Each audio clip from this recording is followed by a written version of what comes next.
Alrighty. It looks like we might be live. Let me make sure. Got some lo-fi hip-hop playing in the background. My sketchbook out. And we're going to be working on some dynamic anatomy tonight. Just having some fun sketching.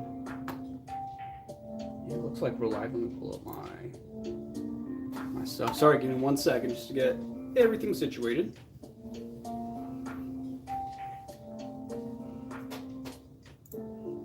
Alright.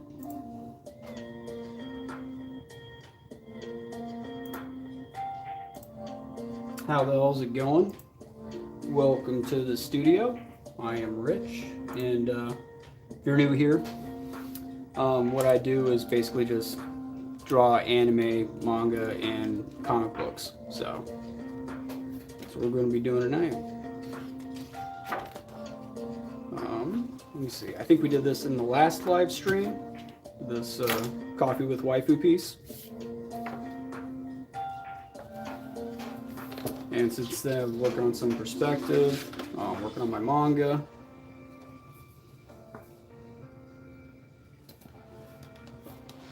Some random stuff in here.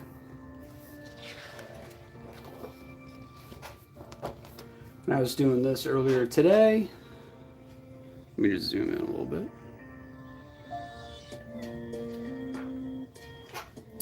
This is actually a character from my manga Burst Code. And this is Tara. She has some interesting powers, some interesting abilities. She's basically like an alchemist. And yeah. So I was warming up with her earlier today, and then this is the page we were working on. We were working on 2 pages last time on the official manga stream.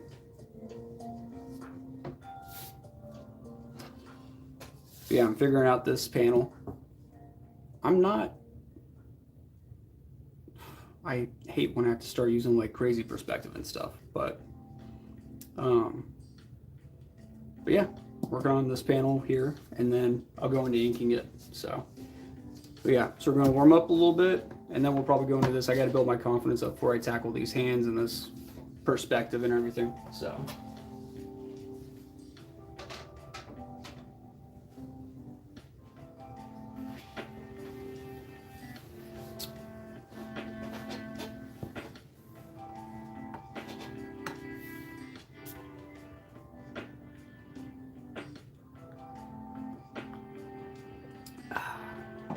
that's all my coffee.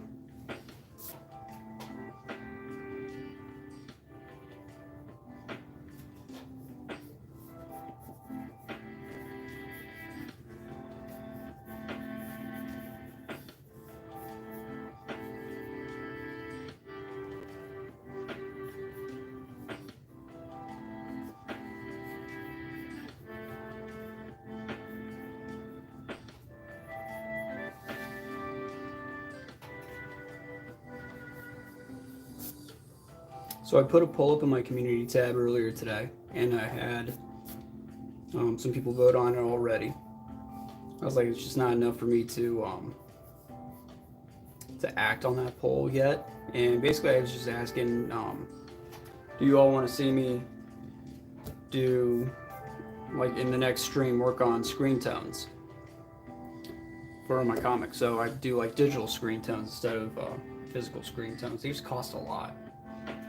But we had 9 votes so far, and almost everybody said yes.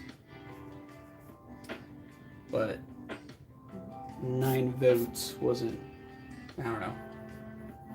And I did. I started working on it. I made a thumbnail and stuff, but I didn't have enough time to like get my streaming software all set up.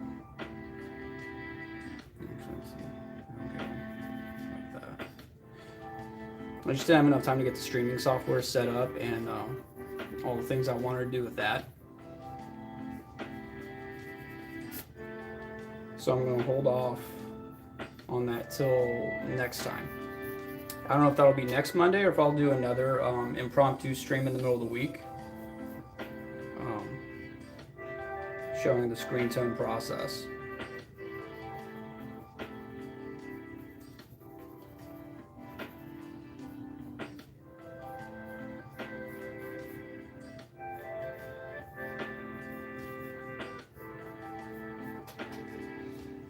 So I'm kind of drawing through this mask part to see her face. Well, I don't have to, so I'm going to erase that.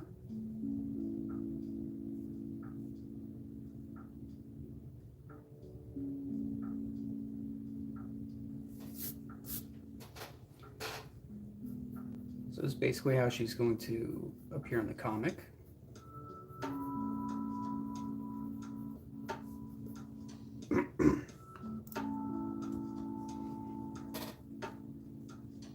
So you guys are kind of seeing behind the scenes. Just like what it's like to design characters and stuff.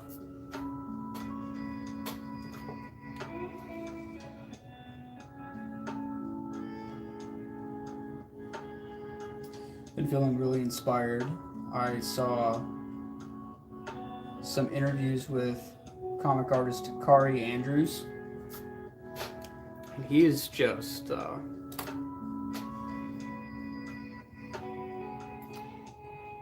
don't know, it was really interesting to hear from him. He's super creative, and he doesn't just work in comics, he's directed movies.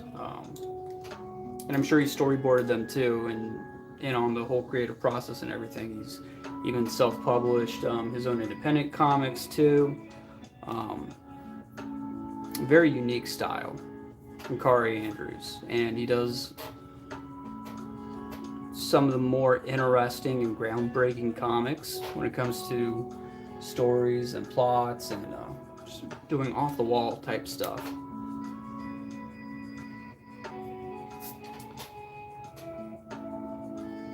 He's very, I would say, like a creative's creative. He's playing it dangerous every time. He's not trying to do something he's already done.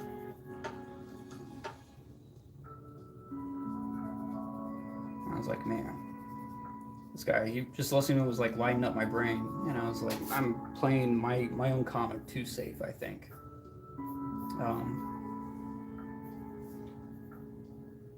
He's inspired me to kind of push myself further. This comic, I shouldn't feel safe working on a page. Every page should feel dangerous, like I'm about to lose control. I should try to push the story, at least aspects of it, further to a more interesting level, I think. And I can't pretend to be like a huge Kari Andrews fan. I guess he's most known for Spider-Man Reign, and I haven't read that. I'm not even sure I've really heard too much about it, aside from like the interviews that I recently heard with him. I know him from a short run that he did on X-Men, because I'm primarily an X fan. When I go out, when I buy comics, it's for the art. Like the art I see is either awesome, and it's usually an artist that I already know. So I follow artists, or it's an X title. Like that tends to be how I discover new creators, because I love X-Men and X-Force, X-Factor, Generation X, all the X titles. I just love that family of characters, and that's what I grew up on. For some reason, I just like hyper focused on them. Of course, Spider-Man, I love Spider-Man, but I've probably bought like only a handful of Spider-Man comics. It's always X-Men. But that's how I discovered my creators and my artists, was if they worked on X-Men.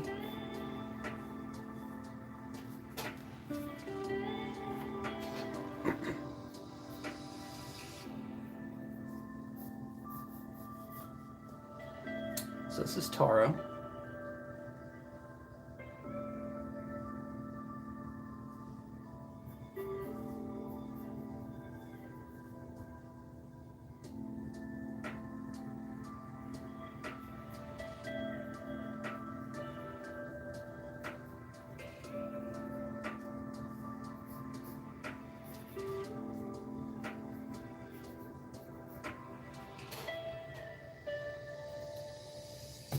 She has like a jacket or something wrapped around her waist here.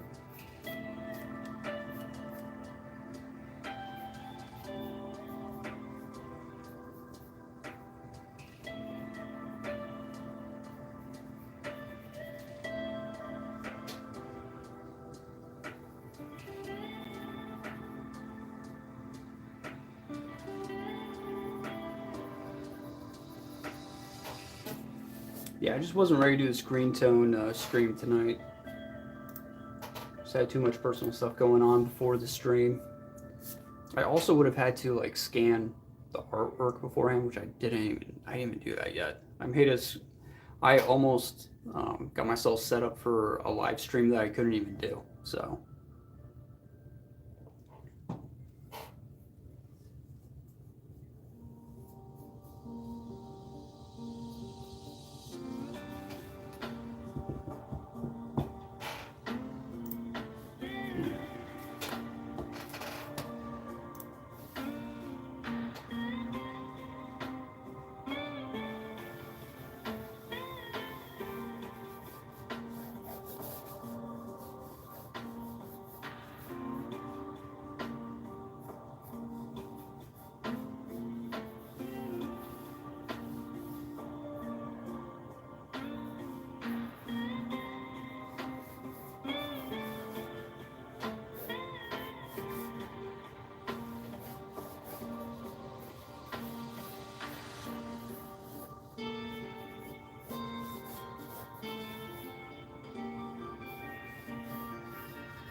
All right.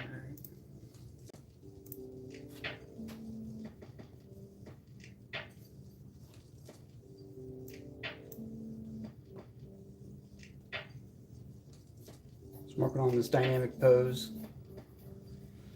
Just got some reference off of Pinterest real quick. I think it's like a figure skater. I don't know. It's very zoomed in. Like, this is all I see. So I don't know if she's actually a figure skater, but she's got an interesting costume on.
picture her hand is doing something like this, but I think I want to change it.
So when I'm drawing hands, most important factor to look at when drawing hands is the size of the hand compared to the face and the head, because that tends to be like you put your hand up against your face, it takes up almost your entire face. So that's a good unit of measurement to go by.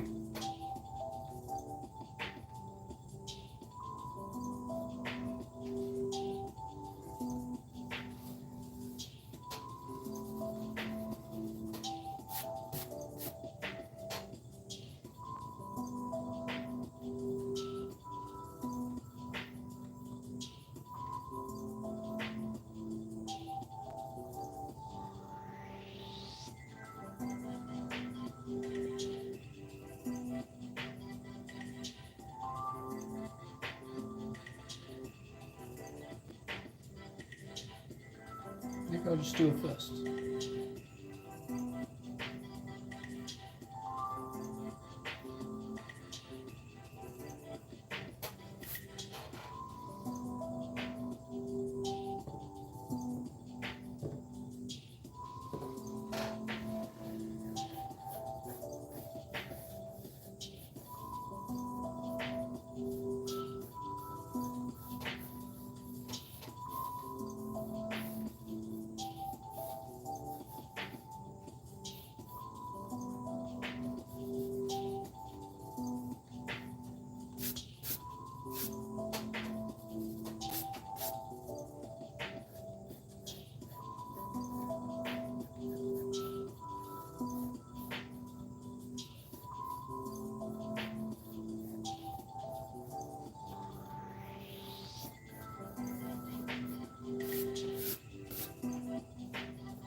Hey, how's it going? Welcome to the stream. Welcome to the studio. Just doing some midnight sketching here. Might actually turn this light down a little bit.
Body contortion that this gymnast or ice skater is doing is insane.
Something off about the bicep that I'm working on here. Let's see here.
All right.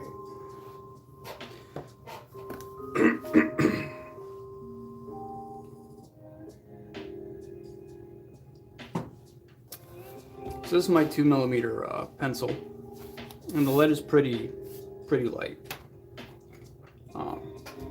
After that, I go in with the 0.9. This lead's darker, and I start and it's obviously smaller too, so I start noodling in some details, becoming more and more accurate.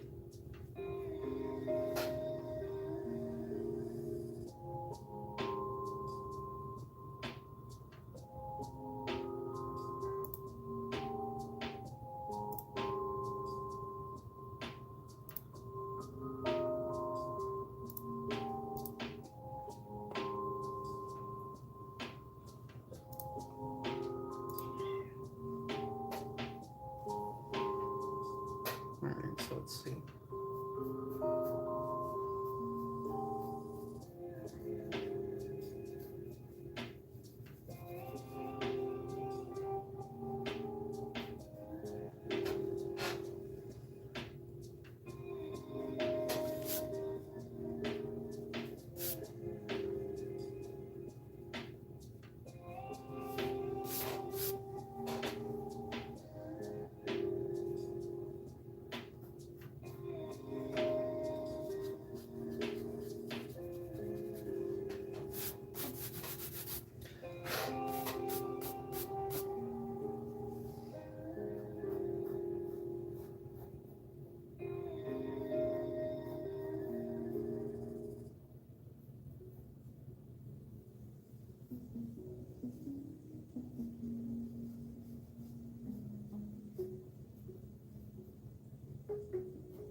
How the hell is it going tonight, guys? If you're new here, can you please click the like button, subscribe, ring the bell for notifications. Every little bit helps. Found out recently that if you click the share button and hit copy link, that helps a lot too. You don't even have to share with anybody, but if you do that, no pressure, but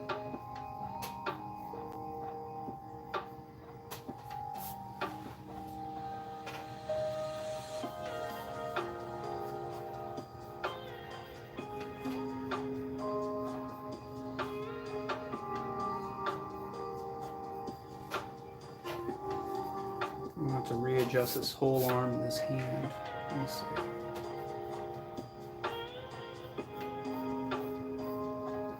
I don't want to make it too muscular.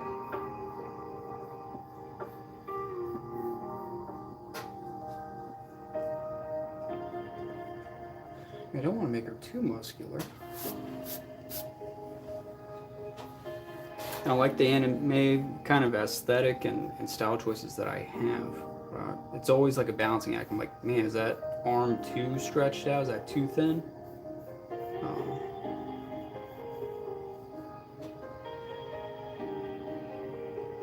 think that'll be okay.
And how the hell's it going tonight, guys?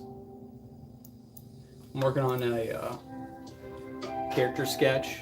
Her name is Tara, and she's in my comic burst code.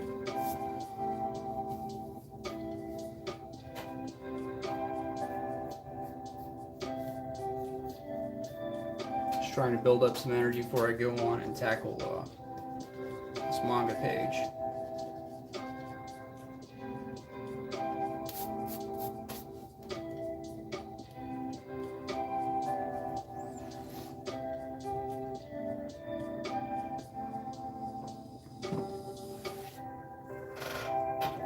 If you can, please go ahead and hit that like button or smash it. You know, whatever the influencers say nowadays. Heard somebody say today, like the smash button. I was like, oh, he's either intentionally mixing it up or just unintentionally did some hilarious and awesome.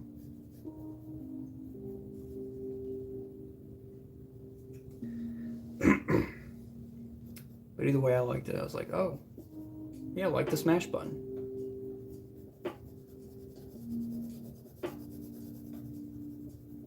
I didn't though. I didn't do it. I was like, you can't control me. Uncontrollable.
Alright, I'm gonna clean up these lines.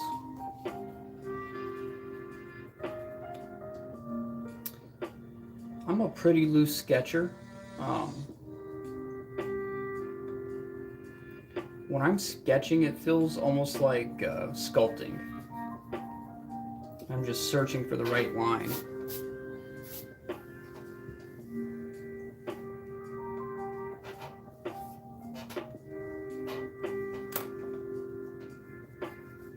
It's more of like a search process.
Hatching is the kind of fun stuff I can just do forever.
Now I'm just adding in like a core shadow. This hand and this arm.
I gotta work on the volume of this part right here. So what is it actually doing when it's going?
Something like that.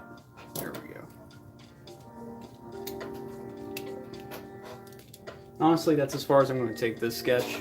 Let me get my comic page.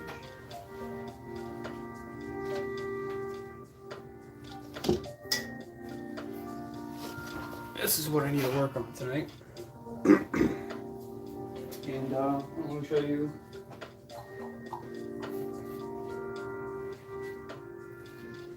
I posted this page over in the community tab. We worked, let's see, the last live stream. We worked on penciling both these pages. And I just need to, well, I got some work to do on this panel up here. And this one, obviously, I need to tackle these hands tonight. That's what I'm really struggling with. It's a perspective thing, and I just need to build up the courage to work on that.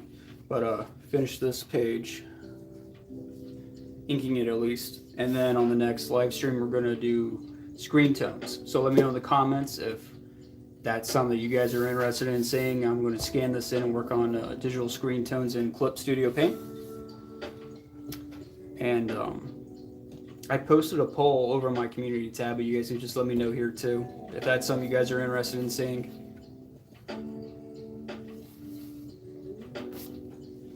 But yeah, so that'll be the next stream. Yeah, this is what I need to finish tonight. I'll show you guys. There's some other sketches of Tara that I did earlier today, and that's one that we were just working on. So, yeah. If you're new here, go and click that like button, subscribe, ring the bell for notifications, yada yada yada. If you click the share button and copy link, you don't even have to share with anybody, but if you do that, it tells the algorithm like, hey, this guy's doing something right. So it'd be greatly appreciated. Greatly.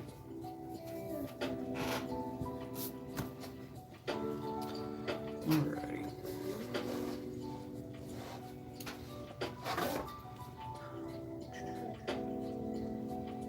So let's just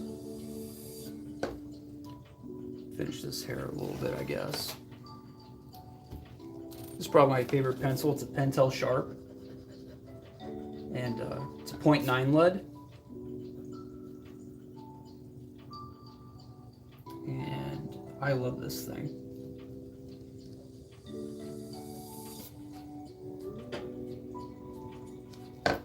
Not entirely sure why, but Pentel Sharps just, they're light and quick, fun to use, but something about the 0.9 lead I love the 0.9 lead for some reason.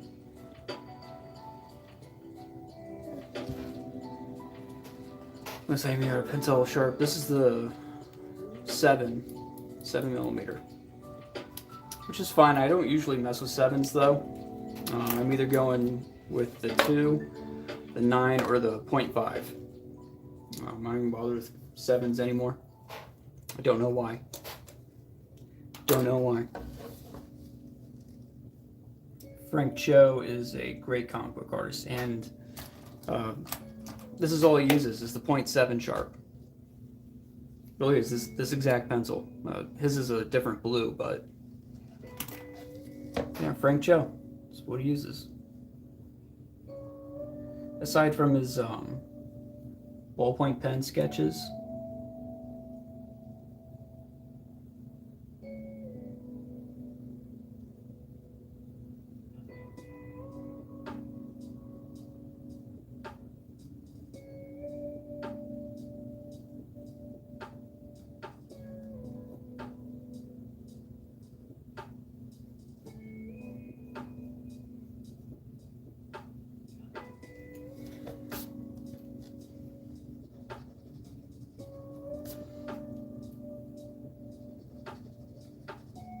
Pentel is just a great pencil company. Not sure what exactly it is about their lead and their erasers, but I couldn't tell you like the science behind it, but they're the best.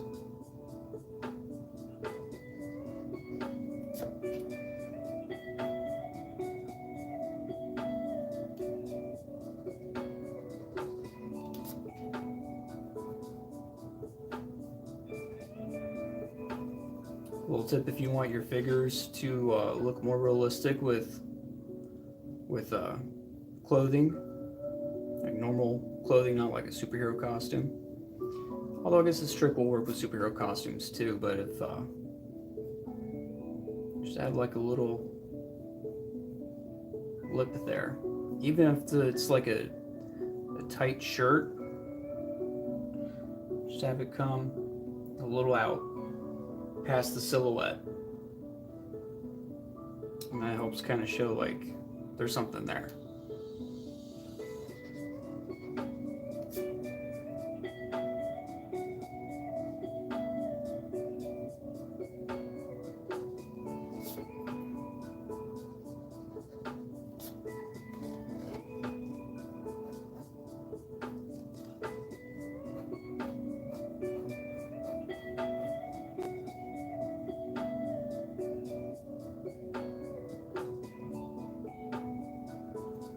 Actually, the dresser wouldn't be that tall, so let's.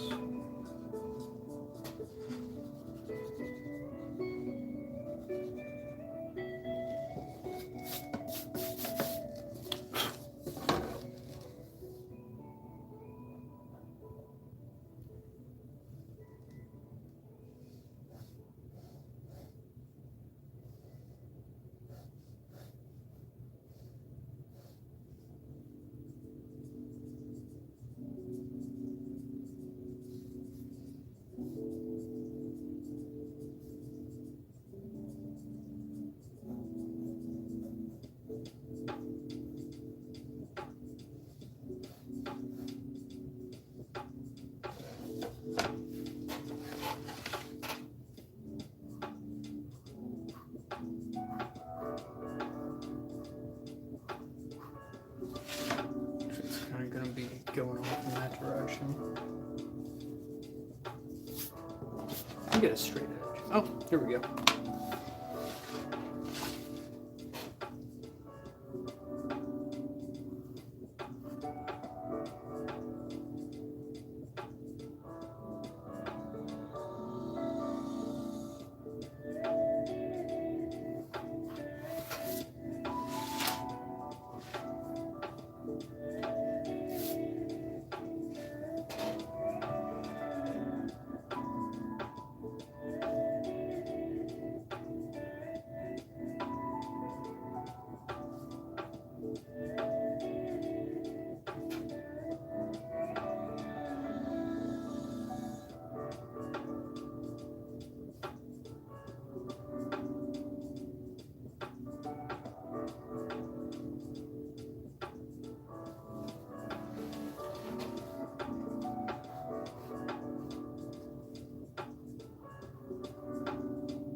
All right.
I'm probably going to be pretty quiet working on this part because it just takes a lot of thought.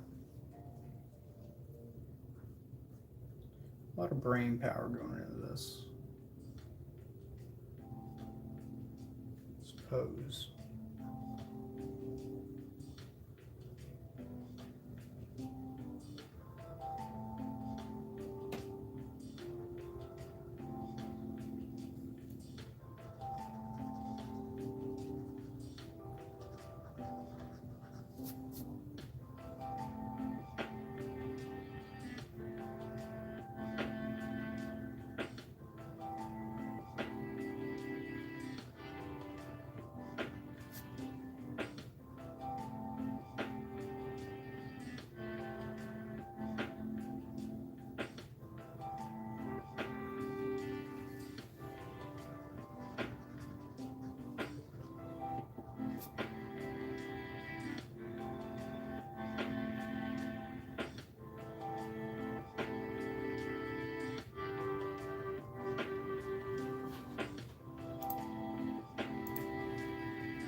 How the hell's it going tonight, guys? If you're new here, go and click that like button, subscribe, ring the bell for notifications. All I do is comic book and manga art, man. And the process of making all that stuff. Try to share what I know and what I've learned, and hopefully make the process and the journey easier on you guys.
Alright.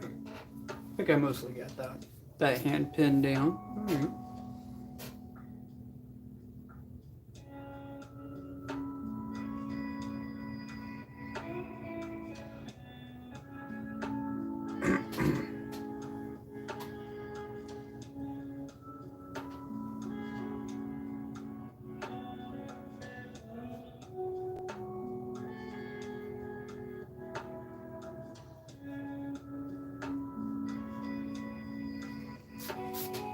Sorry, kind of jumping around a little bit there.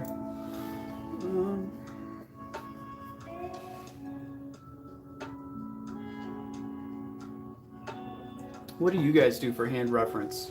You guys just look at your own hands? It's usually what I do, but it doesn't always work. Hey, Sideburns. Looking good, especially like that foreshortened hand. Thanks, dude. Yeah, dude, I was scared to tackle this thing.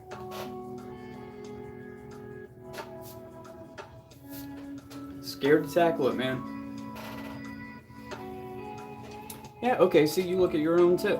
Sometimes, if it's, sometimes I'll have to, like, take a picture of my own hand, which is weird, but, yeah.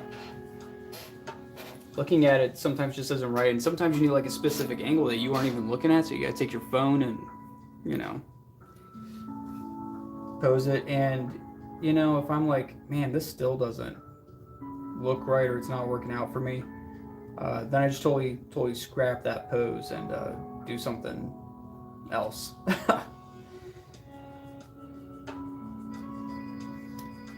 Luckily, that's not what I had to do here. So.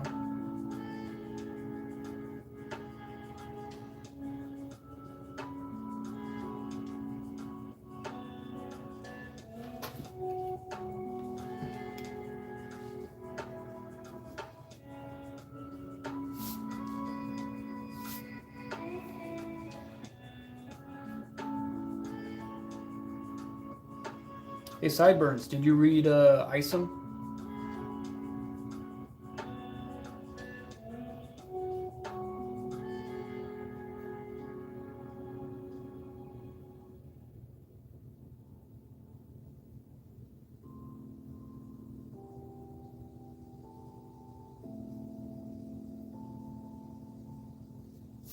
Yeah, I didn't either. I don't know.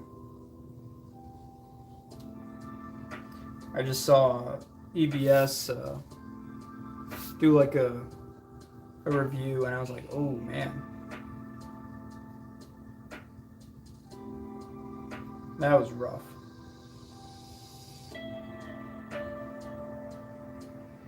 You know, I just didn't see any good art.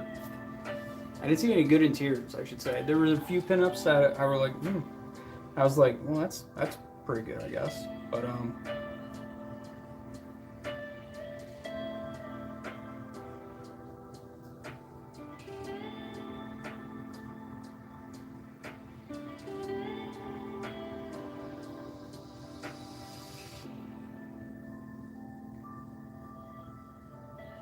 yeah, I just saw EBS's thing. I was like, jeez, he tore it apart.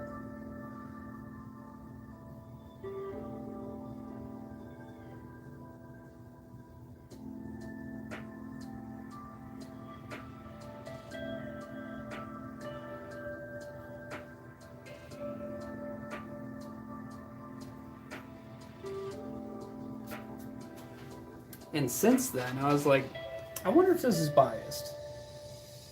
Because I know him and Eric don't get along. So I was like, I'm going to look at some other reviews. And it turns out some pretty universal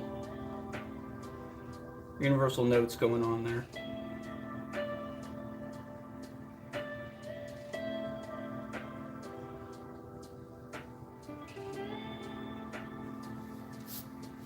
But yeah, I always look at my own hands, but again, like perspective and stuff, it's hard. You can't get that really when looking at your own hand. I have to look at it from like the back and the distance. I can't do it. So I'm making it up as I go. Totally making it up.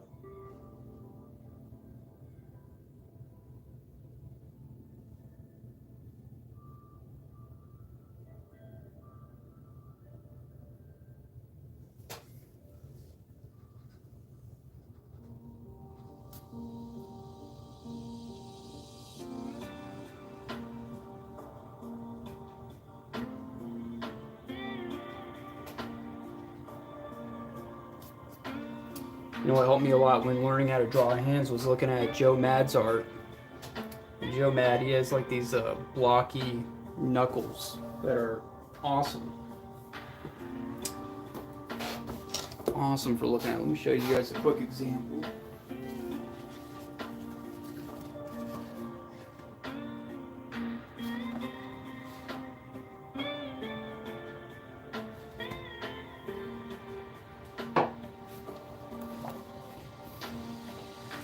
I had this thing since I was like 12. But let's see, let's find a good one. Tends to have really big, chunky knuckles, which is Kind of true when looking at my own, but like, say this is your finger, and then here's the knuckle at the halfway point. It's gonna be a big knuckle.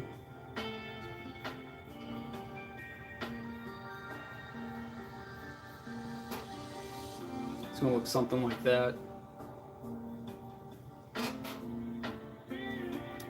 And if you're looking at that finger like top down,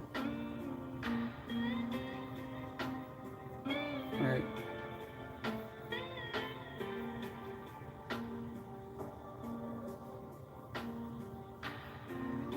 This is a top down view. It kind of has like a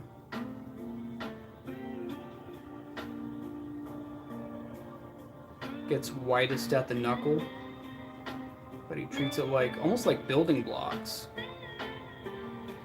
or Lincoln logs. They connect here in the knuckle, but they get really wide, and they have this kind of shape.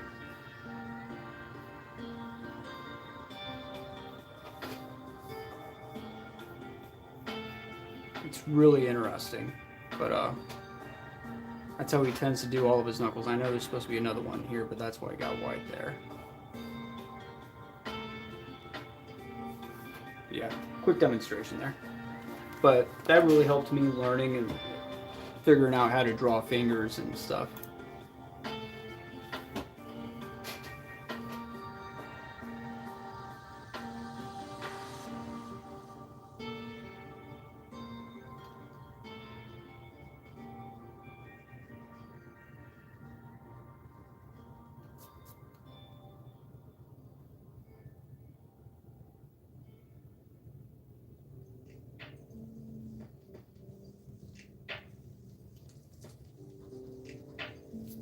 Because if you can simplify the shapes down of the hands and the fingers, then you can mentally kind of figure out how to rotate that in space and distort it and add perspective to it, you know? It's a lot easier to add, you know, shape rotation and distortion to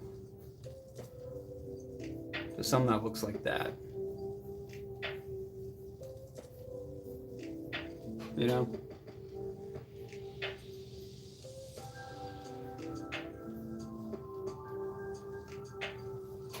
And I like how he draws like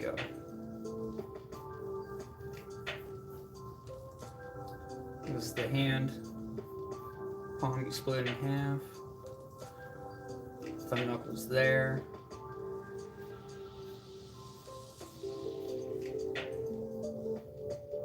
Index, middle, ring, pinky.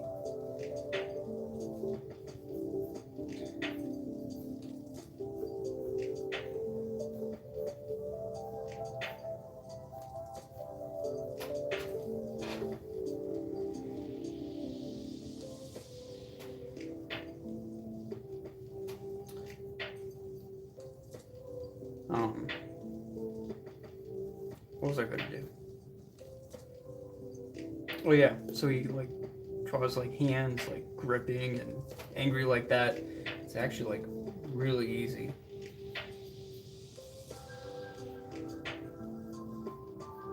Just draw up to the first knuckle.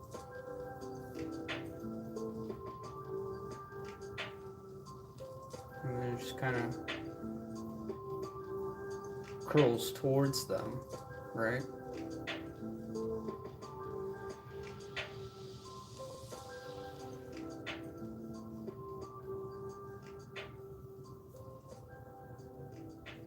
Right, and then you render and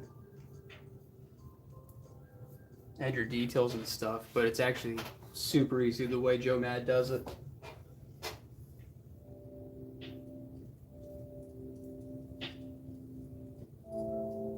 He's a genius for coming up with it and developing his own style like that. I'm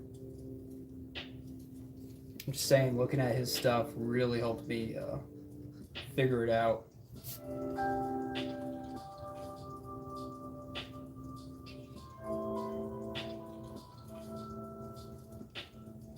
Figure out those complex mental gymnastics.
I'm just going to clean up the pencils, tighten up everything a bit.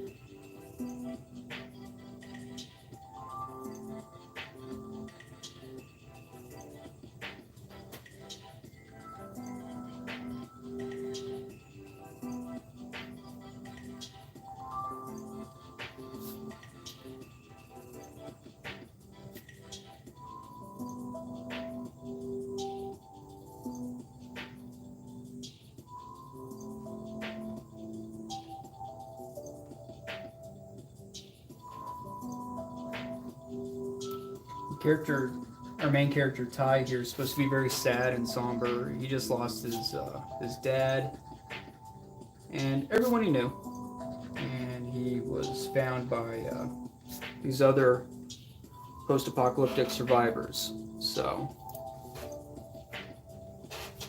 what's up, Roman? Prayers and drinking? Is that what's going on there? Or are you saying, please buy me a drink? I don't know. Everybody pray for Roman. He's out drinking.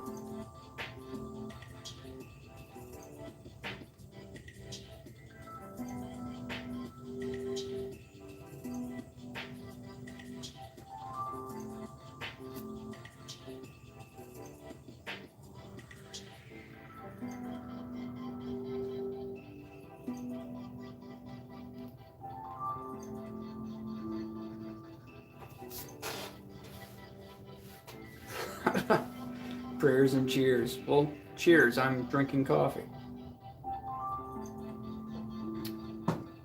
Thanks for showing up, man. You know, it's like 11:20. I should really stop drinking coffee. Or, otherwise, I will not be able to sleep. per usual.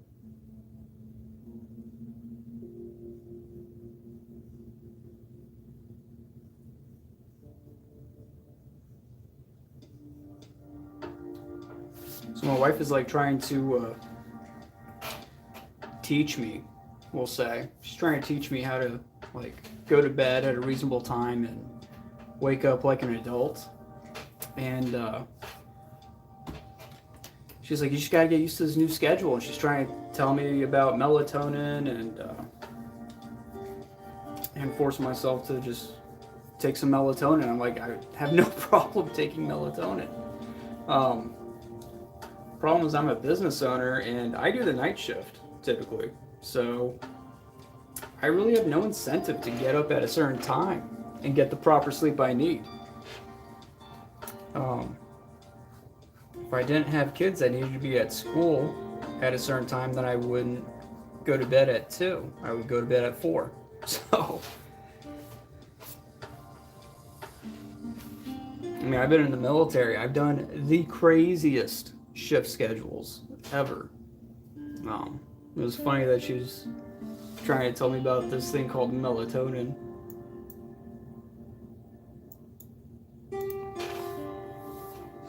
Anyone else in here been in the military? Any other veterans?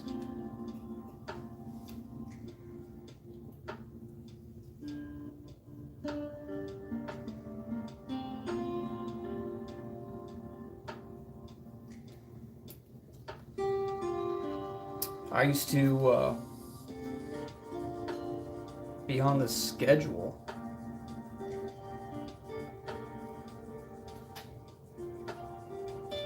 She's just looking out for her number one, that's all. That's true. That's true.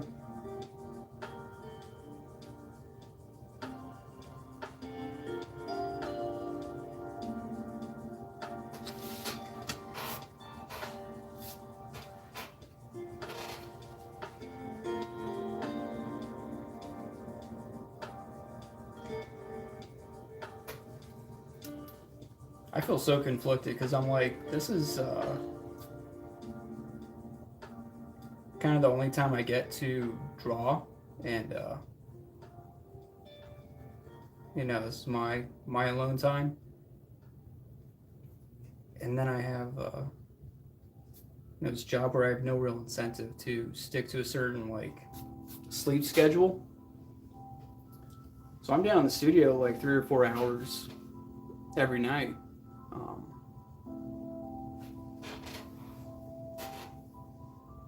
I don't know.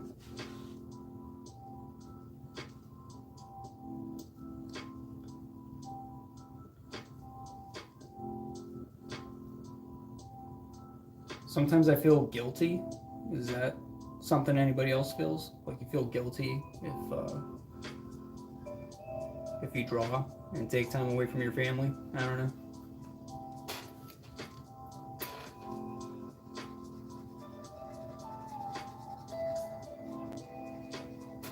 So I tend not to draw like during the day. I will wait till everyone goes to sleep and then I'll do it then. Lately I've been getting better about it. I'll draw with the kids and they love it.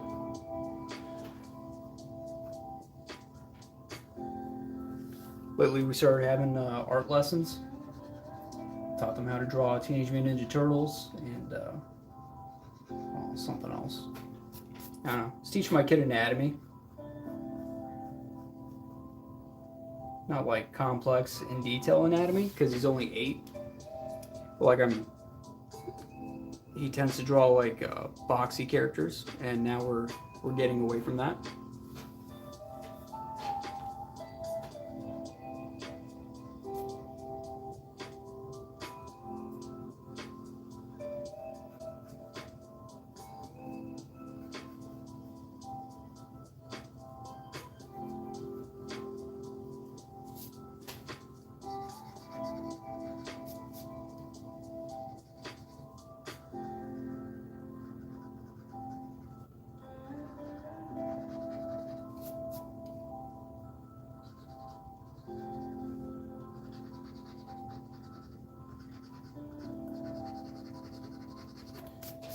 Just working on tightening up these pencils.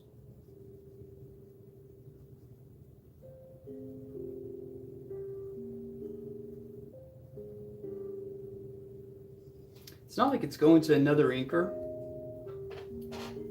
so it's not like I have to, but I don't know. I really enjoy the penciling process, and I really want to have good lines for myself when inking, so I don't. If I can figure it all out now, you know, it's only going to make inking easier later.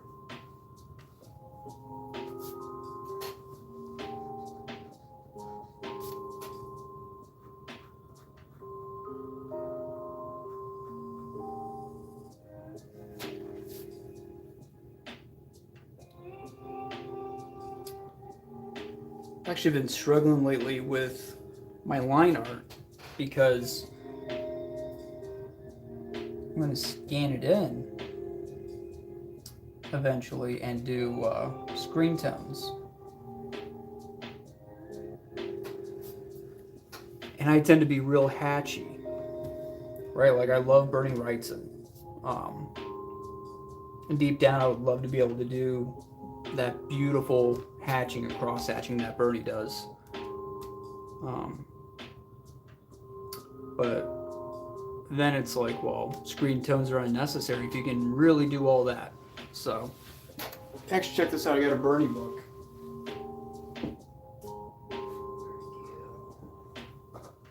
So I got a Bernie Wrightson book, and it's not even a full Bernie Wrightson. It's Stephen King.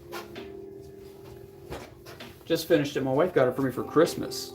And Stephen King, Cycle of the Werewolf. Illustrations by Bernie Wrightson. And she hit it out of the park and didn't even know it.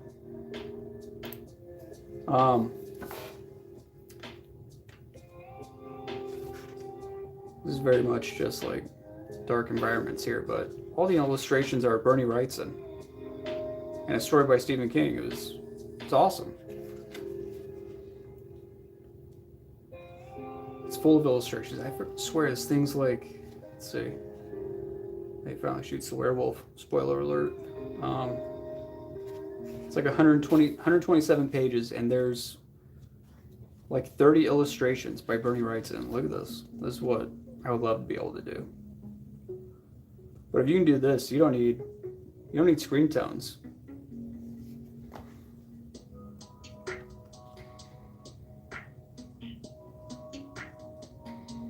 When you put screen tones on a Bernie Wrightson illustration like this, it's just, I don't even know, it wouldn't even be noticeable. You would just be darkening up the whole image and ruining the shading that he's already done.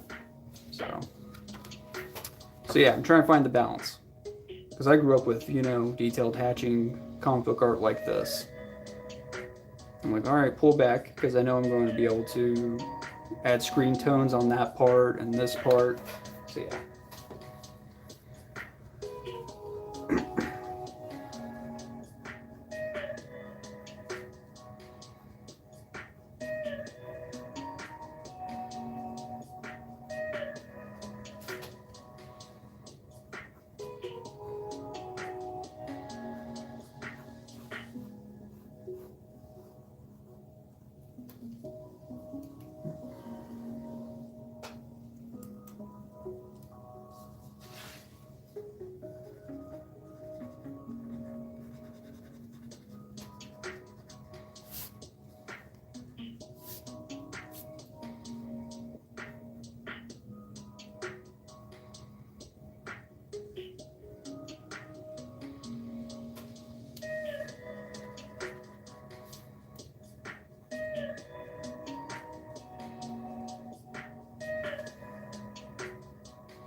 Like, I grew up reading Jim Lee and Rob Liefeld and Mark Silvestri, and they're just full of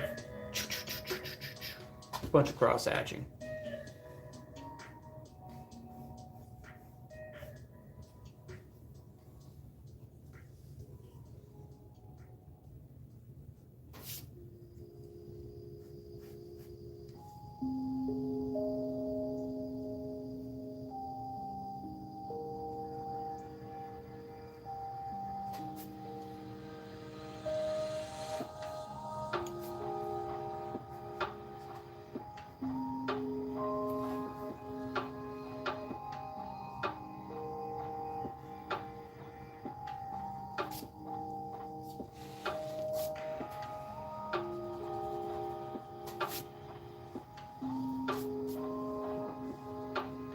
I got like 2 different erasers here. I got a third one somewhere else nearby, and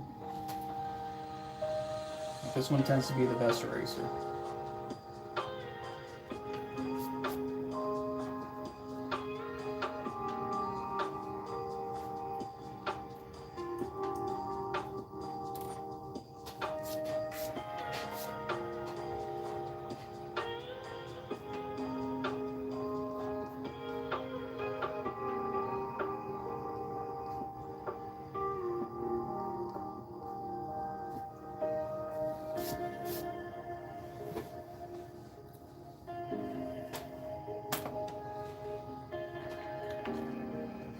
Who are your guys' favorite comic book artists?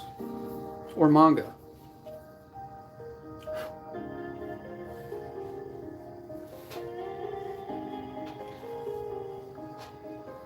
Let's hear them. I really like Brett Booth too. I really grew up with this Backlash comic. And this is the most confusing thing to me because for a while he just disappeared. I was like, did this guy die? I have no idea. And it was like nobody I asked had any answers. And then I just randomly found out one day he's been doing like dinosaur illustration. He disappeared and did like scientific dinosaur illustrations. I was like, okay. Turns out he really loves dinosaurs.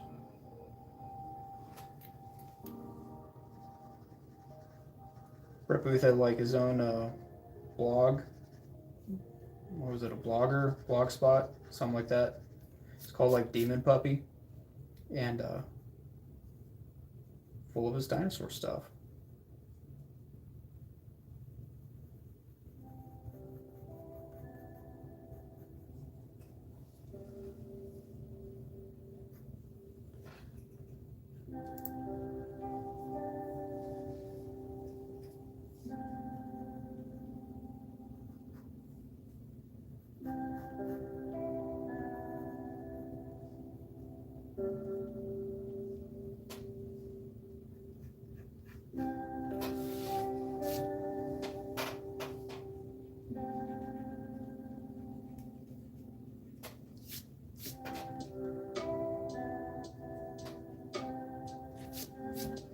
I'm so happy with those hands.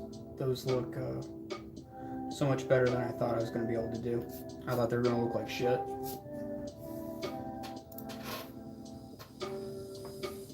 If you're new here, go and click that like button, subscribe, ring the bell for notifications, yada, yada, yada, you know. Apparently, if you click the share button and copy link, you don't have to share with anybody, but if you do that, it tells the algorithm, like, this guy's doing something right. It'll help out greatly.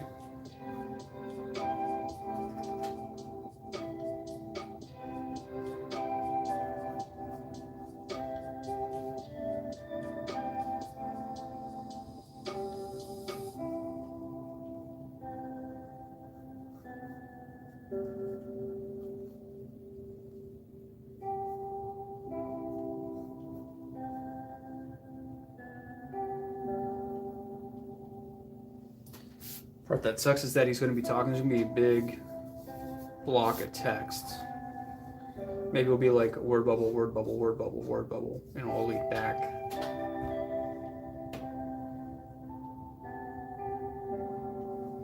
Yeah, it's supposed to be a pretty dramatic spot here.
So how much of this process do you guys want to see? Do you want to see me, like I inked the page last time?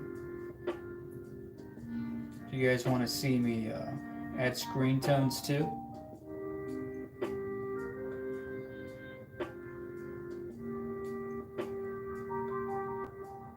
So I add my screen tones digitally in Clip Studio Paint.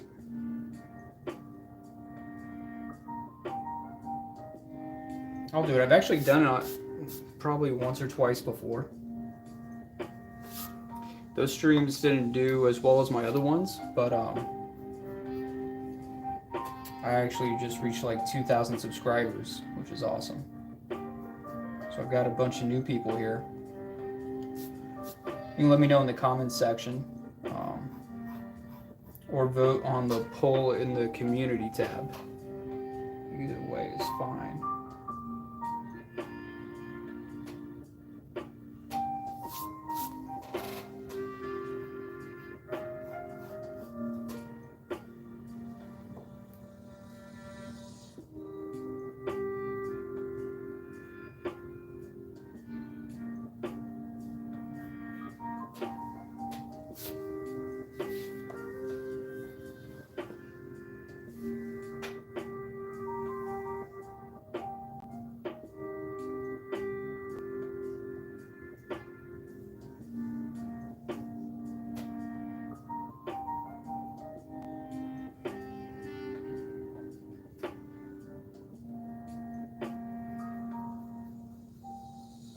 So like right here, I'm wondering like, should I hatch this darker area here or just add screen tones? I'm thinking I might just add screen tones.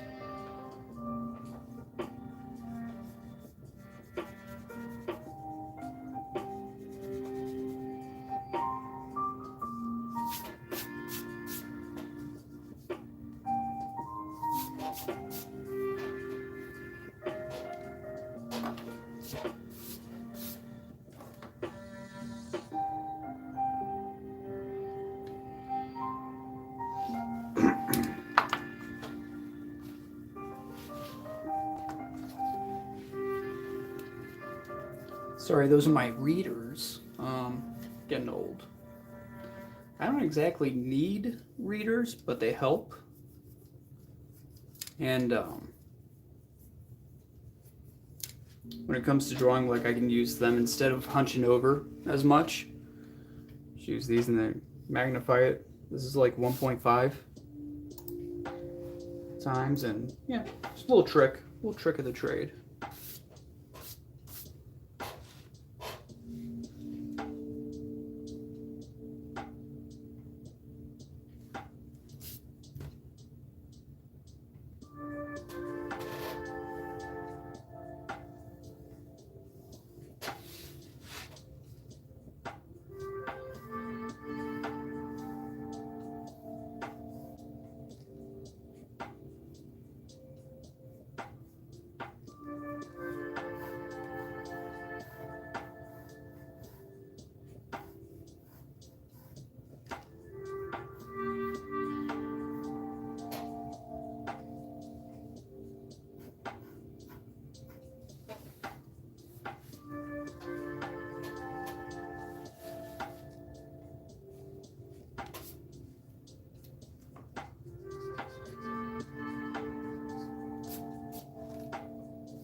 There's a row of candles like above his bed, but I think they'll actually be like off panel up here. I'm just gonna put them right here, but this would be too low, I feel like. See ya.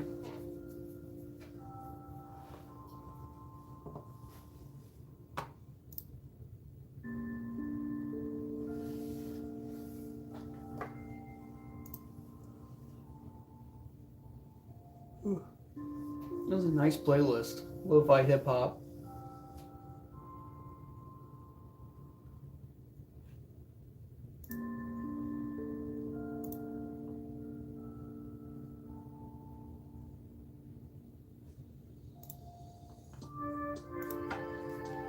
Anyone see the new Trigun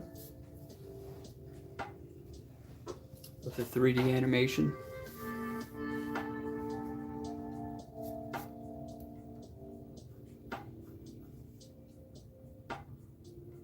Oh, actually, that's one of my perspective lines, actually. Not needed.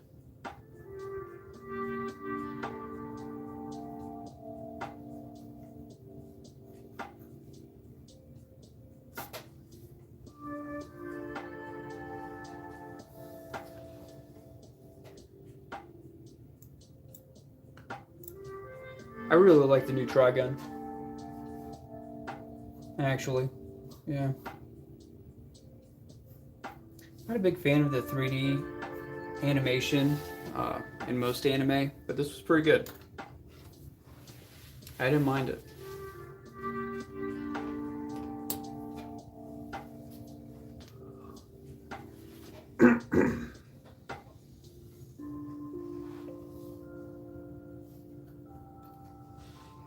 I'm not a big fan of this story. It's a little weird, but I love the world.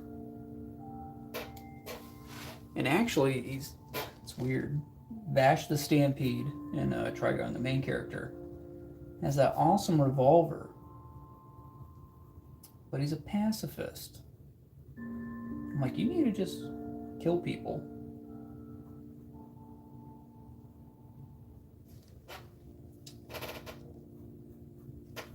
Like, come on, don't be a bitch.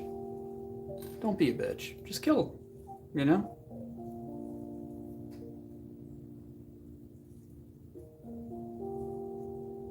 I don't know if he feels like he's punching down because he's immortal, but...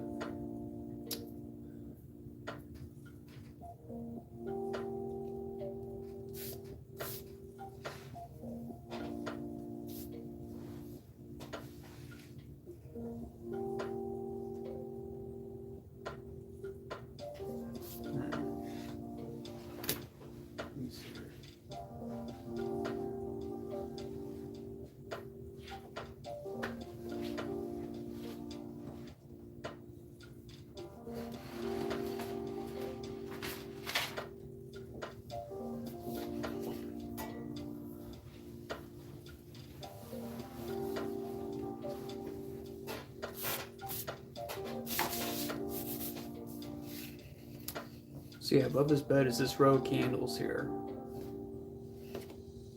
I don't think we'd see it from this angle.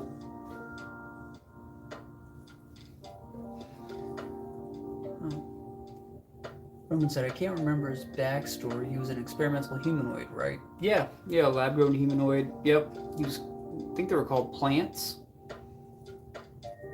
I think. Or maybe he wasn't a plant, but others were. Yeah. Or seeds. I don't remember. It's very complex, very strange. Yeah. And the humor was a little too much for me too. Like, it's all very slapstick, comedic kind of stuff. I don't know, I'm just not into that kind of humor.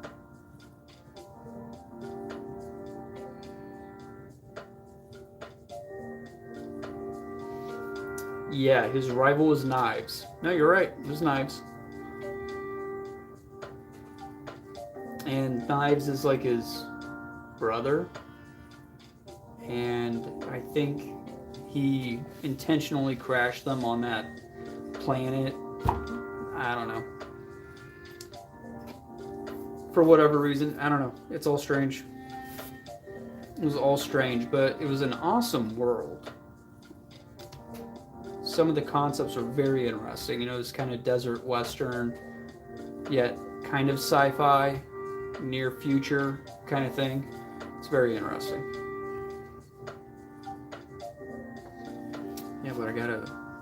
So there's some bottles on this dresser here. Just want to make sure I'm staying kind of consistent.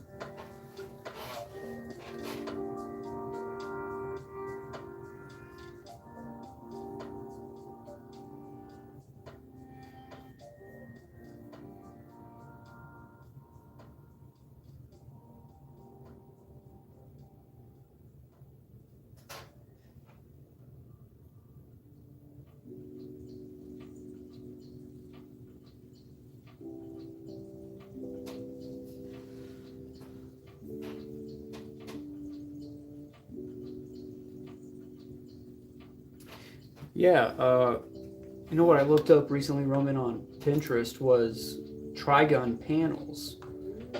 It was a manga first. If you look at like the original manga art, dude, it was so good, so good. And I think it's from like the late '80s or early '90s, and it's fucking awesome.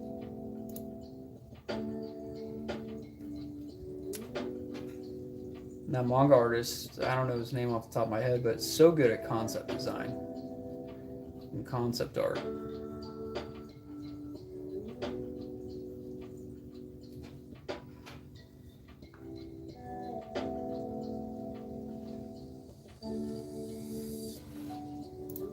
Yeah, if I'm remembering right, let me make sure.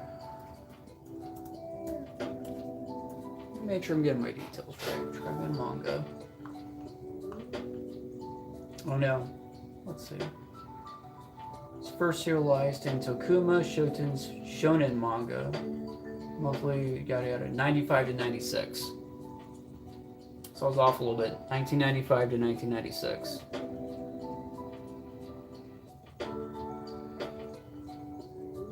That's weird. It only went for a year. 1995 to 1996.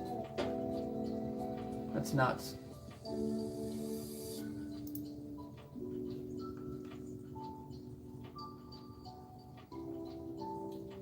Dude, the design is just so graphic, but the character concepts are just beautifully rendered and intricate, despite like being so graphic. It's pretty awesome.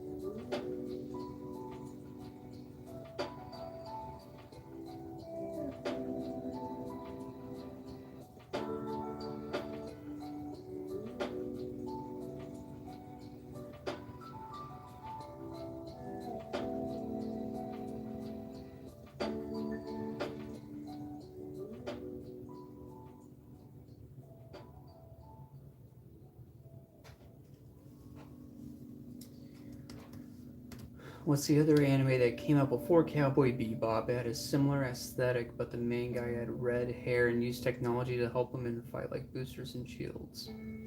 Red hair? I want to say it's Outlaw Star.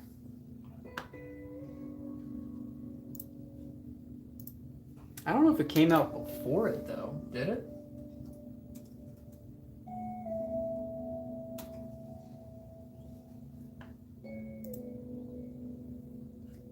Yeah, Outlaw Star, the dude has red hair. He has a gun. I remember he put like different kind of bullets in them, and they would have different effects.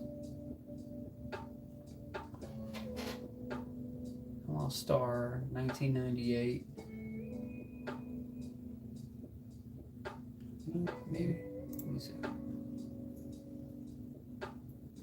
Produced by Sunrise. Sunrise, same people who made Cowboy Bebop then. That was a manga before that. Why is there no year on that? Come on, Wikipedia.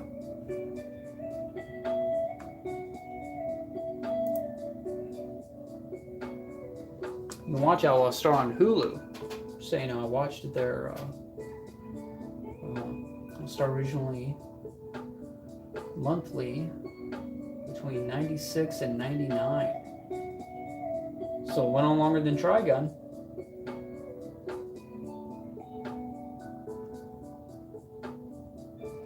Sunrise produced 26 episodes.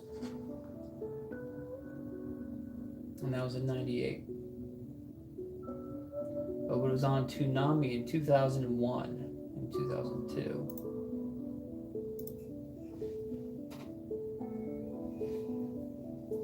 Yeah, no problem. Yeah. Watch it on Hulu, man.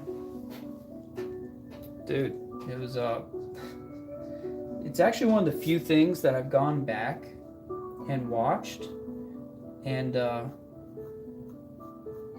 I I didn't have any regrets. You know, sometimes when you go back to things that you used to like, it just doesn't age well. And you're like, ooh. But Outlaw Star aged fine. Still good.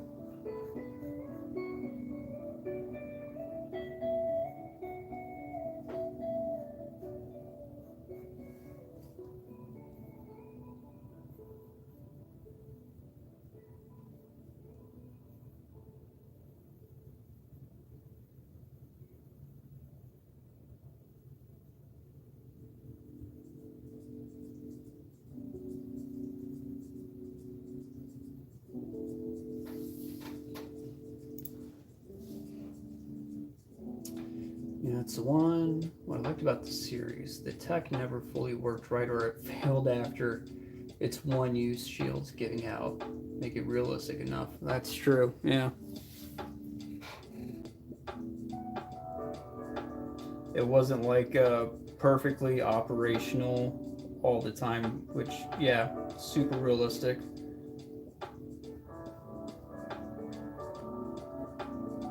Like, yeah, even in the future, they need IT support.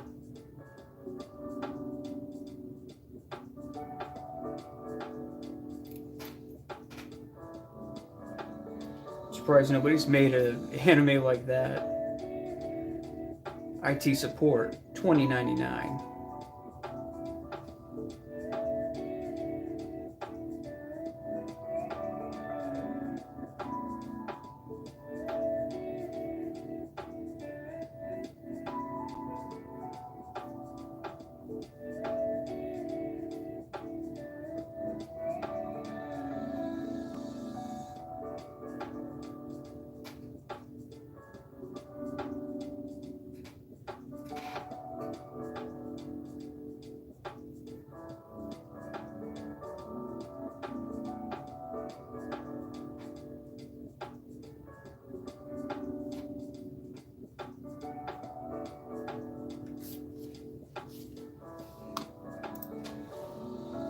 I mean, they make some animes about weird stuff. So why not IT support in the future? I just watched some crazy Pokemon show with my kids on Netflix. It's called Pokemon Concierge, something like that, and it's about this girl. Not about Ash. It's about some girl who recently just had a bunch of stuff go wrong in her life. You know, her boyfriend dumped her over text, and she stepped into gum, and it was just kind of ridiculous, which is fine. But she's like, so now I'm going to this island where there's Pokemon and a hotel, but I'm not going to stay at the hotel. I'm taking a job there. It's concierge. So she takes care of Pokemon who come there on vacation and people who come there on vacation. It was kind of crazy, and like her whole job, and here's the crazy part, her whole job is like, have fun, help these other Pokemon and people have fun too. That's her job. I was like, that's not okay. I guess we'll just pretend here. All right, your job is to have fun with Pokemon. It's like, whatever, okay, kid show. I can't complain. It was just craziest concept, and it was like stop animation kind of toys. It was good graphics, but it was like the stop animation kind of style, but 3D figure. It was interesting. I can't explain it right, but yeah, it was. Yeah, it was adorable for kids and stuff, and my little girl loved it. My son was like, huh, okay. he watched it just kind of out of curiosity, and there were some really funny moments. He laughed, but that was it. After that, he was like, "Let's watch that other Pokemon thing." So I think that's going to be how I get my kids into anime. It's through Pokemon. So for Christmas, they wanted Digimon and Pokemon cards.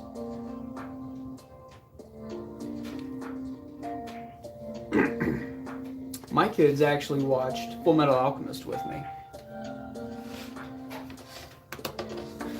and they kind of liked it. They kind of liked it. They sat there, they watched it with me. I don't think they could follow the story fully. This was also a few years ago, so when someone was probably like 5, 6. No, probably like 5. Yeah, he was about 5, so my daughter was about 3. And Full Metal Alchemist is a lot darker than I seem to remember it being, but watch it with them anyway. And they did like it, but if I bring it up now, they don't want to watch it.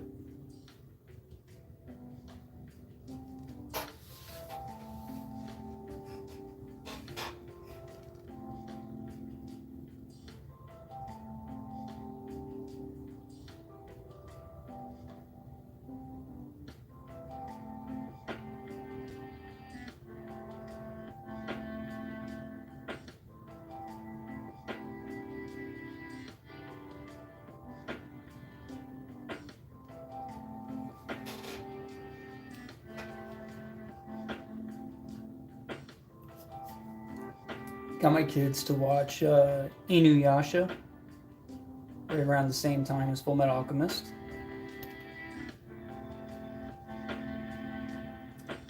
And that was kind of by accident, so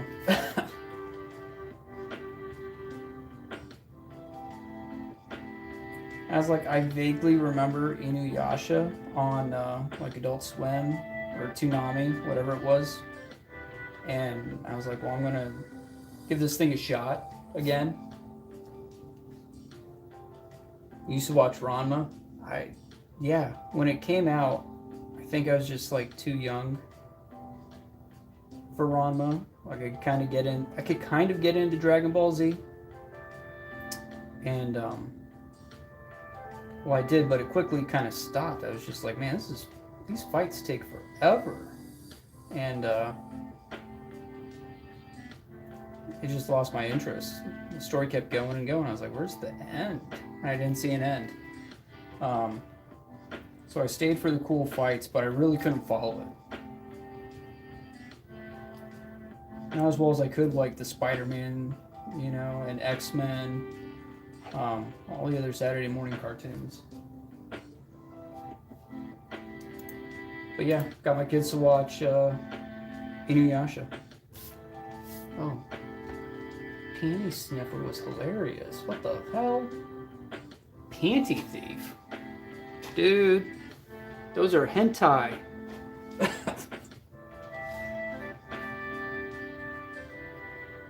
I'm joking. I don't actually know if they're hentai, but I'm going based off of the name. I will not be recommending those to my kids.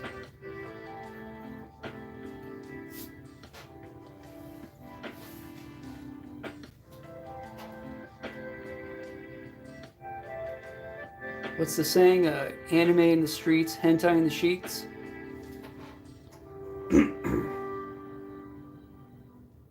Oh, and Ranma. Okay. Wasn't Ranma like about a dude who changes gender when something happens? Okay. Very progressive.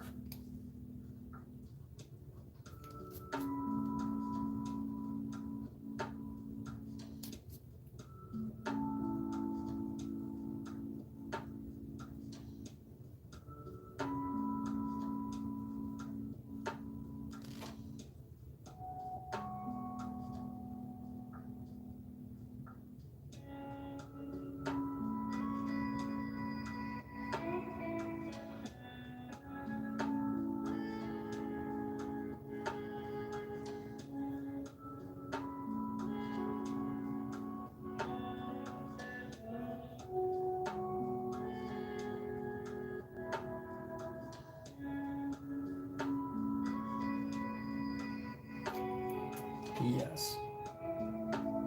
Ranma's not the only anime that's had that concept, though.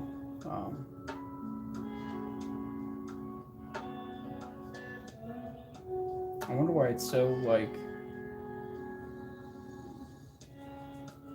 Why it's done so much, though. I feel like any particular reason, just like, you know...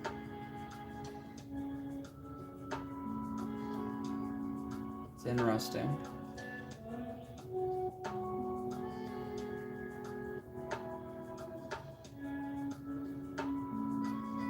Anyone else remember IGPX on Toonami?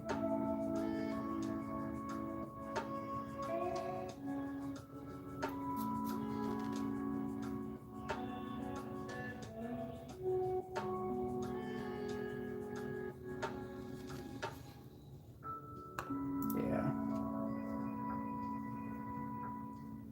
I went back and watched that one a couple of years ago. That one's still pretty good. Great voice acting in IGPX. Forget her name, Hispanic girl. Oh man, she's in Fast and Furious. She does one of the voices in IGPX.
Clayton Crane is my favorite comic artist. Did some fantastic work on the newish X-Force concept where the X-Men started killing folks. Yep.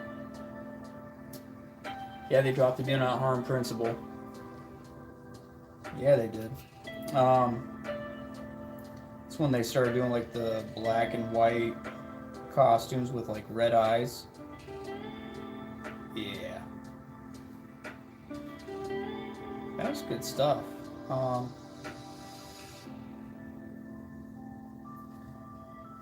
a big fan of Clayton Crane, but Simone Bianchi had a run on that, and I grabbed a few issues with his art on it. I was like, ooh, Bianchi, hell yeah.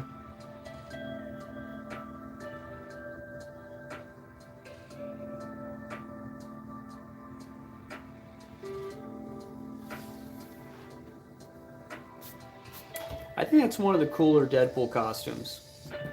Is that X-Force one. And Wolverine too.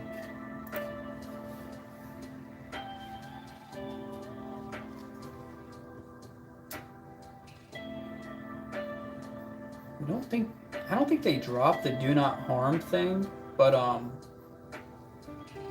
did they? I was about to say, no, Cyclops wouldn't do that. Were they rogue, or was it like... Oh, I don't even remember. No, Cyclops was telling them, yeah, go and kill people now. Just you guys. The rest of us have to have a good image.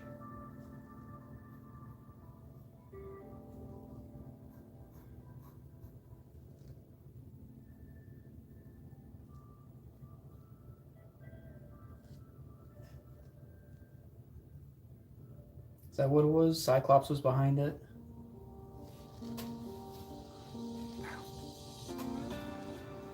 Or was it just like all these guys who have killed before and they were just like, yeah, you know what, let's...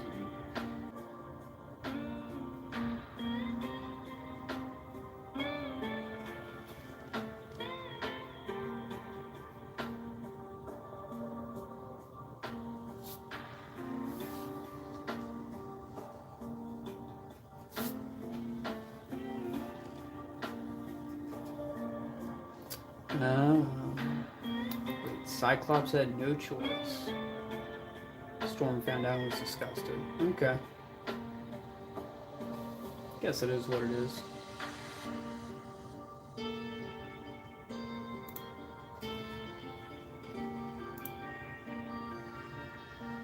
Guess it is what it is.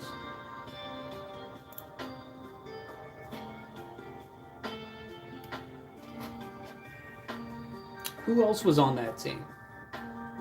Wasn't Psylocke on that team?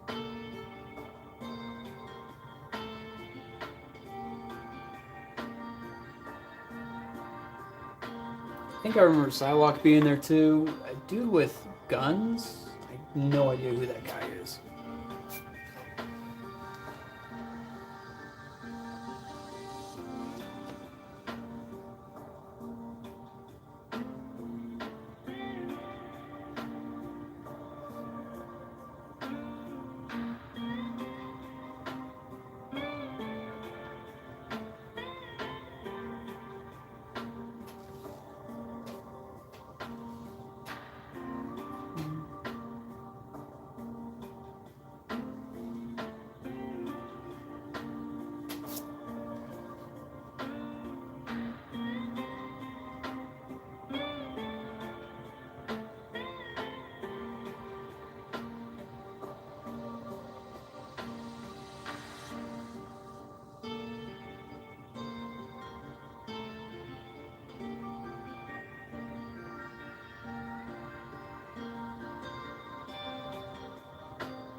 There's Wolverine, Deadpool, Warpath. Oh yeah, Warpath.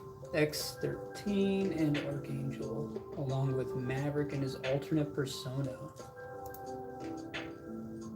X-22.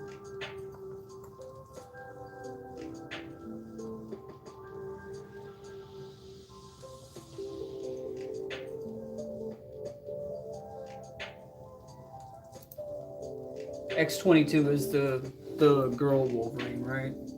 His little clone that they took from X-Men Evolution.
I remember Warpath was a big character for a little bit.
Okay, Archangel was in along with Wolfsbane. Archangel was brutal. Bathed in blood.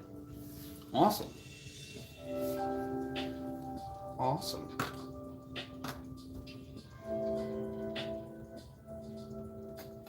Might have to read it just to find out what's going on with Archangel.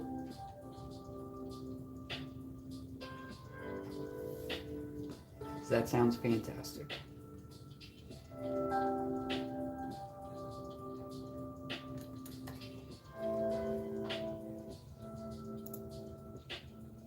Is there a better version of Archangel? Like, no. He has to be bathed in blood. Blood when he's angry. It's great wings for bathing in blood, I have to say.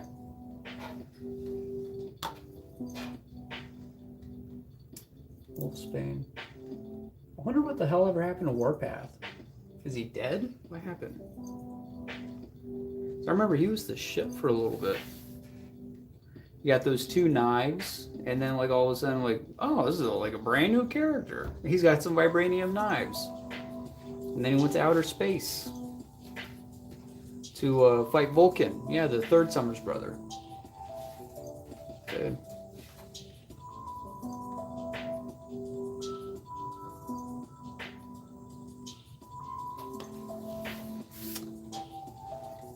Yeah, let's see.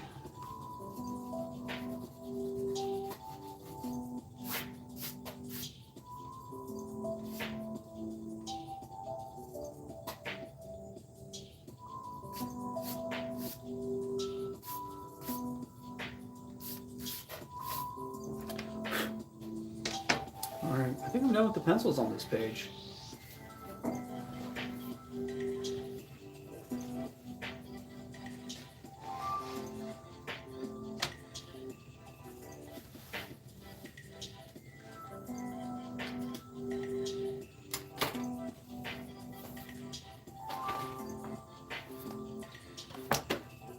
We did some sketching. We finished that page. Started this random pose.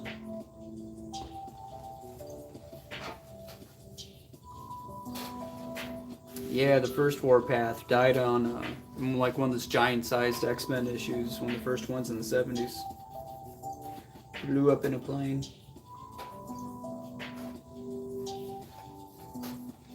Actually not too happy with this. I had reference and I'm just like, I couldn't quite get it right. But yeah. This is a character, Tara, from my comic Burst Code that I'm working on. She hasn't shown up yet. She shows up in like 2 pages from now. But yeah. She's cool. She's kind of like an alchemist from Full Metal Alchemist, believe it or not. She just, you know, touches stuff, reassembles molecules. It's gonna be pretty cool.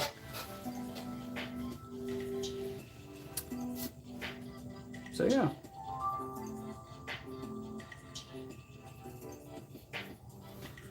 So next time we're going to do, well, let's see, maybe I should just start inking this here. I mean, let's see, why not? I'm not too tired. Let's do this shit. Yeah, awesome power. Very powerful. Do my straight edge.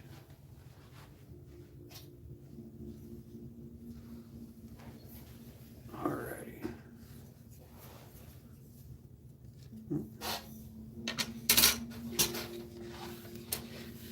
So I put it on like another board, and what that does is it allows me to work on this anywhere around the house. Absolutely anywhere.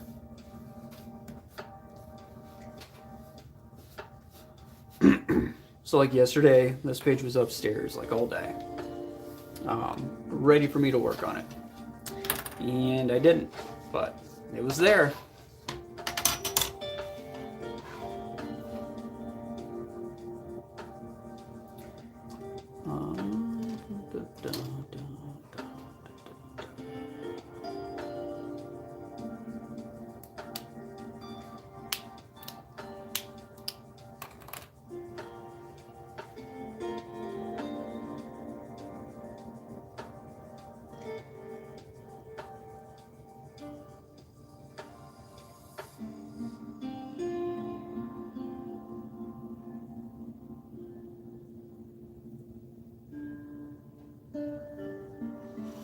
I totally went too far right there.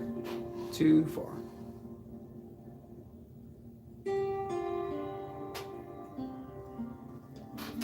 Actually, need a different pen. Not this one, I need a new one.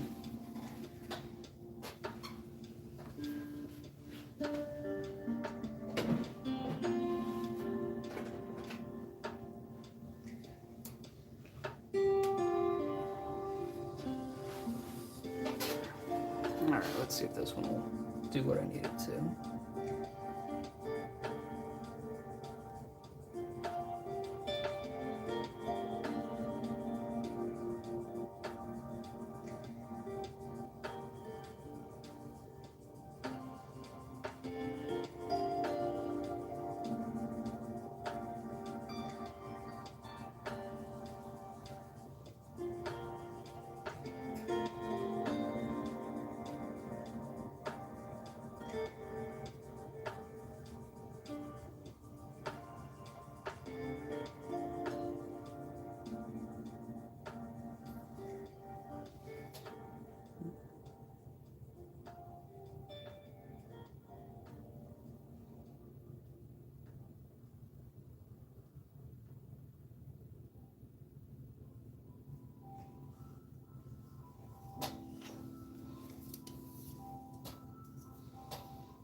Alright.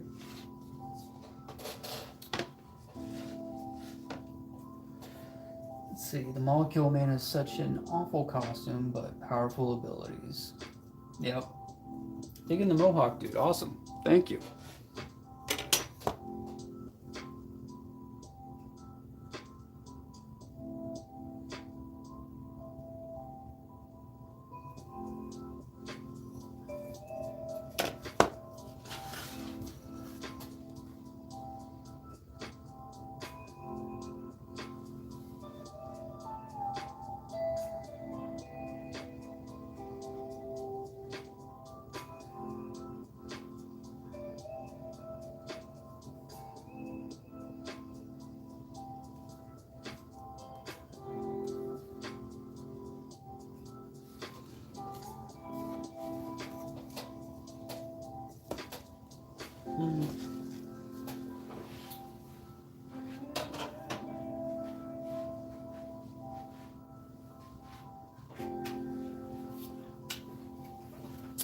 I don't have perfectly straight edges on this wood piece.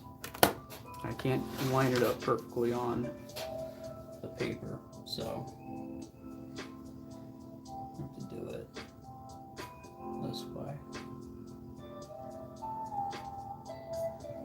That seems to be pretty far off.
So if these panel borders are off a little bit, I'm not super worried.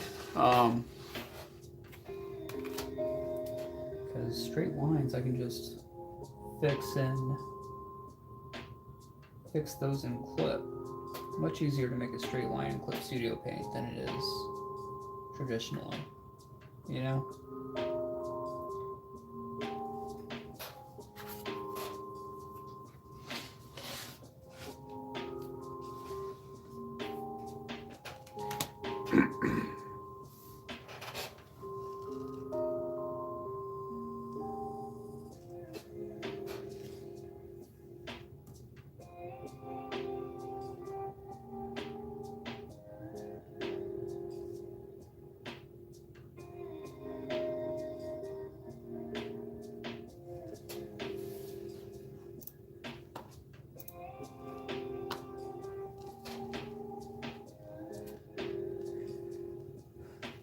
Is he drinking away his sorrows or something? Yeah. Nice job on the hands on the bottom column where he's sitting down. Or on the, yeah. Thank you. Dude, for a couple of days I was afraid to touch those hands. I was afraid to do anything. So I just had like arms with nubs, afraid to tackle the hands at a strange angle in perspective, but they ended up coming out perfectly fine. I psyched myself out for nothing. Absolutely nothing. So thank you.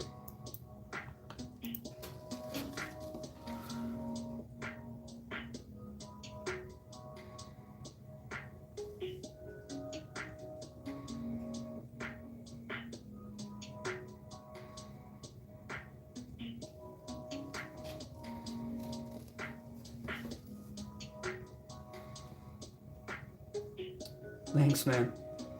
I really appreciate it because, yeah, I was really nervous about those hands.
I always like doing panel breaks, especially with mohawks. It looks pretty cool.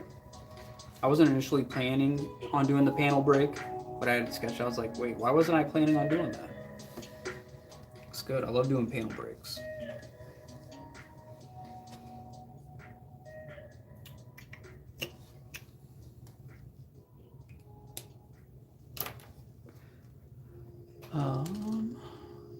most of my inking tools over here.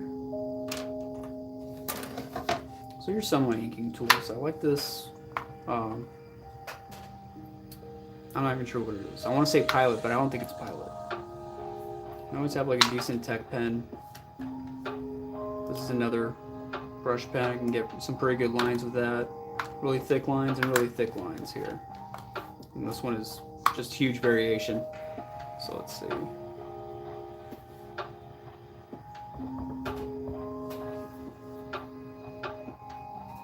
Oh, and then this one is a super fine kind of brush pen. So let's, I don't know. We warm up a little, get confident with the inks again.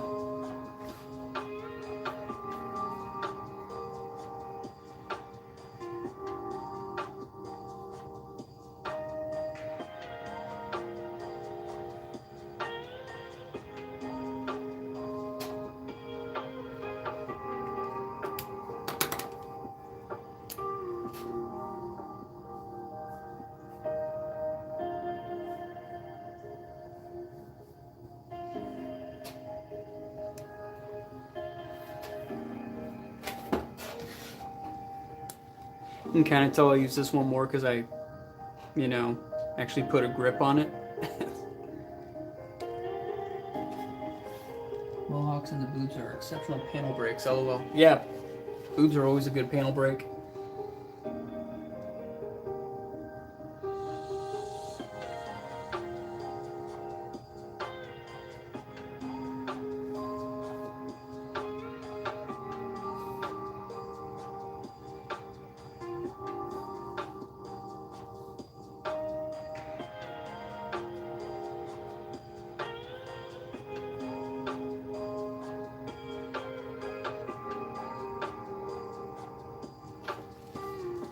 Sorry, I know it's going to distort the video a little bit for you guys if I put it at an angle, but if I don't distort it for you guys, then it's distorted for me. So somebody's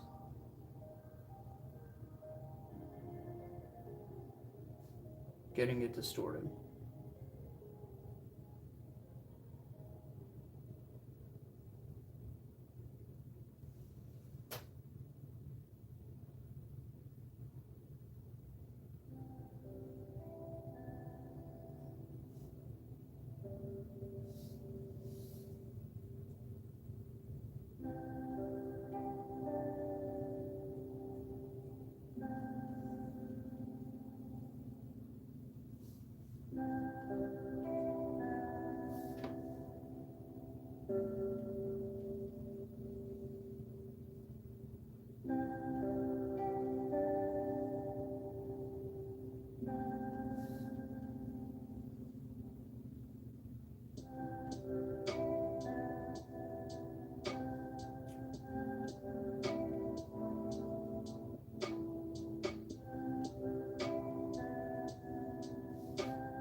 All right, for this mohawk here, I like to take the Tech pen and just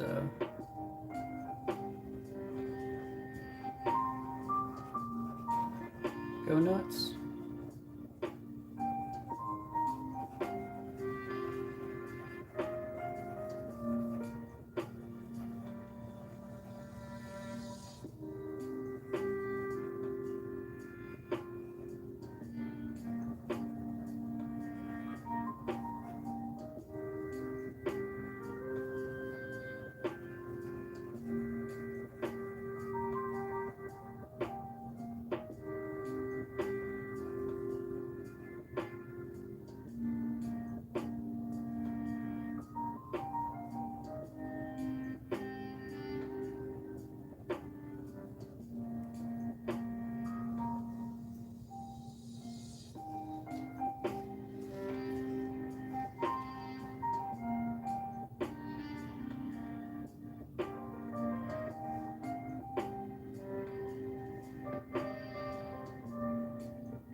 And there you go. All right, we finished penciling this page, and we finished one panel, inking wise. It's late. I'm gonna call it quits. Thank you everybody for joining me in the studio tonight.